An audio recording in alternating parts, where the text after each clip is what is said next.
Well, Nia, 3-1 win. What's your initial thoughts on that match? Yeah, I think second half we performed a little bit better. I think we were trying to force it a little bit in the first half.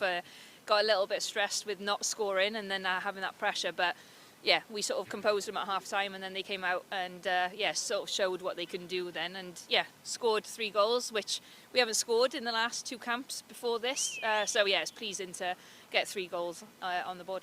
But despite going a goal behind, the team fought back. Does that give you a lot of sort of confidence and faith in the team in those situations now?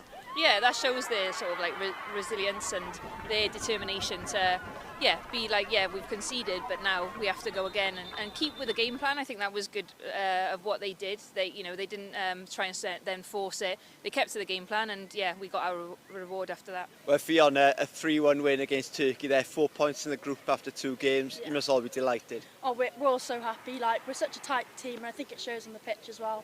We work so hard, like on camp and off camp as well. And I think it shows when we do come together and we get results like this, which we knew were really good for us. The goal down, but you got the equaliser. Can you talk us through that goal? Well, to be honest, when I saw the ball coming, I thought, oh gosh, I thought someone was just going to come in behind, but it was just an amazing feeling to come on and then score the equaliser. And I think all the team, throughout the whole game as well, not just the people who came on, we all deserve it.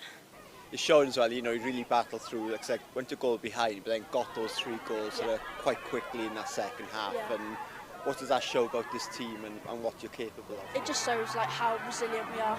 We all want it so much. We're also passionate about football and Wales as well. Obviously, so proud to play for our country and have the badge on our chest. What does that mean for you then, playing for Wales and these mates? They're not just teammates, they're mates of yours, aren't they? Oh, it means so much. I think obviously together we are stronger. It stands for, I think, every age group as well. We are such a family, and when we come on these camps, because we're so close, it makes everything better. It does feel like home.